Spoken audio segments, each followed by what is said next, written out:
This is one person's experience, not representative of all Filipinas or foreign men, and that scammers target people of all backgrounds. The story of Ana and Ryan.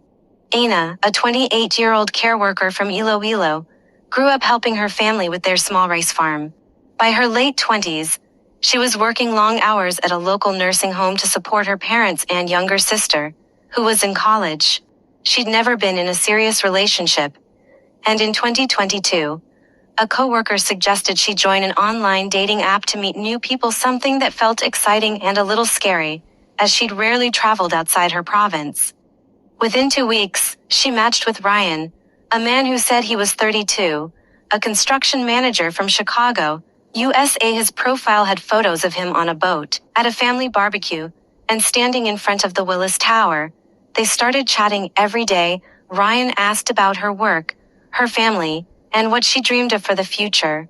He told her he wanted to settle down and start a family. And he said Ana felt like the one.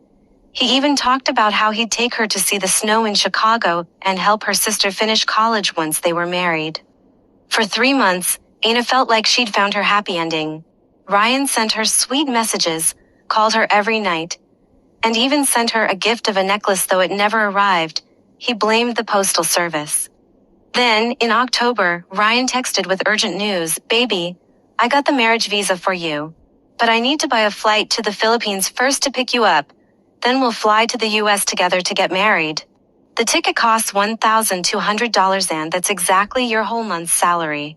I don't have the money right now because I just bought materials for the job. Can you send it to me? I'll pay you back the second I land, and we'll be married in 2 weeks." Ana's heart raced. Her whole salary was $60,000, money she'd been saving to pay her sister's tuition and fix their farm's roof. But Ryan's voice was so desperate on the call that followed. "This is our chance, Ana. Don't let it slip away.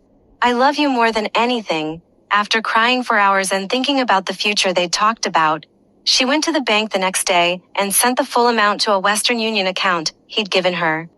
3 days later, Ryan texted again. "Baby.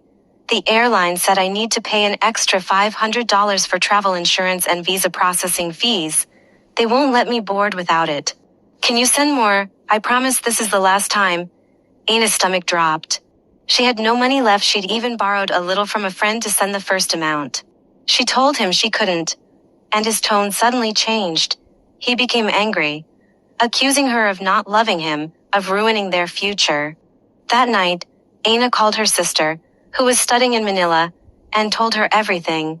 Her sister immediately looked up Ryan's photos on a reverse image search and found them on a social media profile for a man named Mike from Texas, who was already married with 2 kids.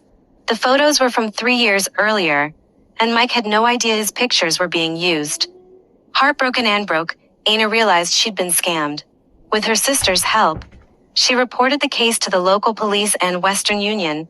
They told her the money was already picked up by someone in another country, so it was unlikely she'd get it back, but they flagged the account to prevent more people from being tricked. In the months that followed, Ana joined a support group for scam victims in Iloilo. She met other women who'd had similar experiences, and they helped her work through the shame she felt. Her co-workers at the nursing home also chipped in to pay her sister's tuition for a semester, and her family fixed the roof with help from neighbors.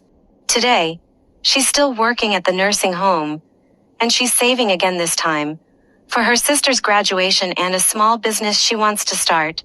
She says she's more careful now, but she hasn't given up on love. "I just know now that real love doesn't ask you to give up everything you have to prove it." Scammers often target people's dreams of a better future, which is why these requests can feel so hard to say no to. If your friend is going through something like this, I hope the earlier tips on supporting them help you. Being there for them means a lot.